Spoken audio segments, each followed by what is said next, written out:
I want to talk about Tope. Now, I'm not sure if he did something where he like hid.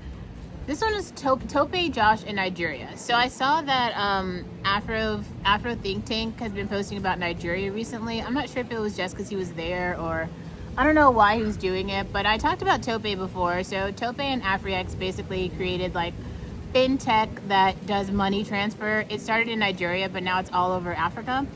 And it was a really big deal because they went through YC. Now, I didn't go through YC, but I knew Tope I knew him like years before he went through YC, and then one of my best friends at the time joined his team.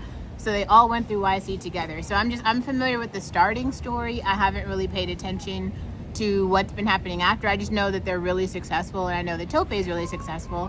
But I just wanted to bring Tope's story here because as we're talking about African geopolitics and power, Tope has quite a lot of power. Like, just being that rich in Nigeria, like, I feel like it was like last week that Bill Gates was in Nigeria talking about how it's like the primary capital for the development of Africa. I saw that yesterday, and this kind of made me sick.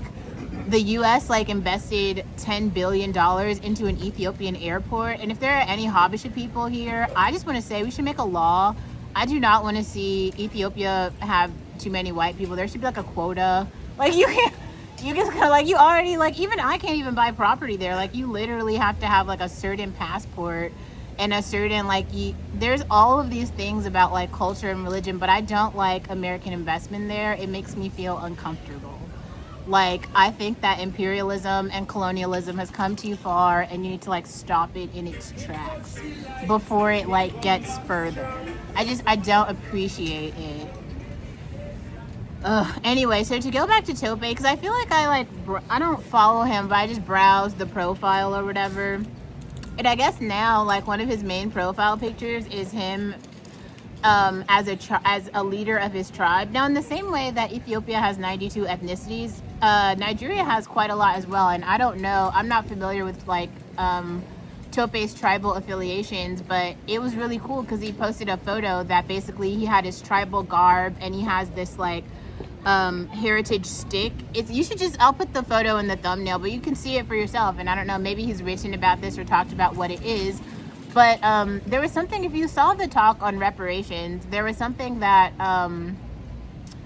so there's like a new Africana studies or something at Oxford, but what he was describing is something that's very real. So he was saying, like, basically Africans had already done trade with Native Americans, who we would call like Hispanics now, right? Before who's the white guy who came and colonized or whatever, whoever he was before, they'd already done trade there, right? So the bigger question was like this, so the white guy from trigonometry was trying to ask like, well, if Africans had boats and if they had power, wouldn't they have colonized the original America before? And it's like, the answer is no. And I think that's a thing about like respect, culture, and race that other people don't understand. Yes, there are a lot of tribal wars in Africa, but there are certain like things that others don't do.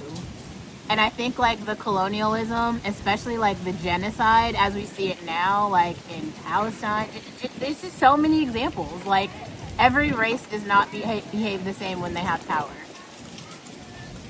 They just don't. They just don't. Right? So I think that I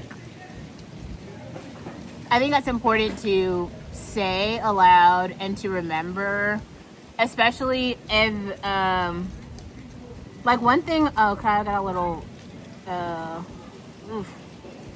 think it's just important to understand more about like the 54 countries, right, in Africa, and how like, especially among Black people and Black tribes specifically, like I feel like I've kind of known that Tope was like tribal for a long time, but as a Habesha person, like I didn't really know how to like talk to him about that or interact with him about that, so I just treaded very lightly. Like, you know what I mean? Just like be really respectful. That's like the best way I could say it.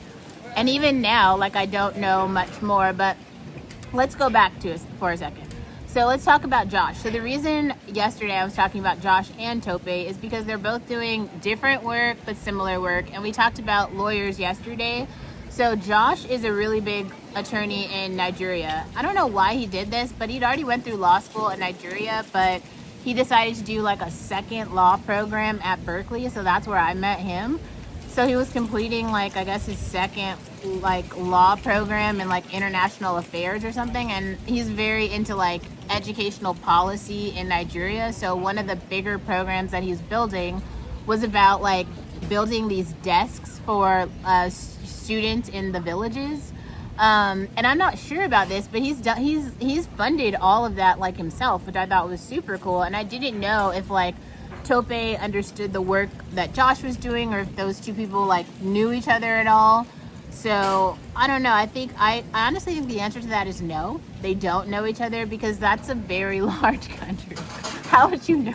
You wouldn't know like everything that's happening. I also think it's strange that even I know, work from these like separate sectors from a country that isn't even mine, but that is, I guess, like good work that is happening. Anyway, yeah, I just wanted to kind of like mention that, because it was top of mind when I saw that like Tope like changed his picture. To me, it just felt cool. Like, wow, he's like kind of representing his like tribe, I guess. Yeah, I guess that's kind of all I really have to say about that.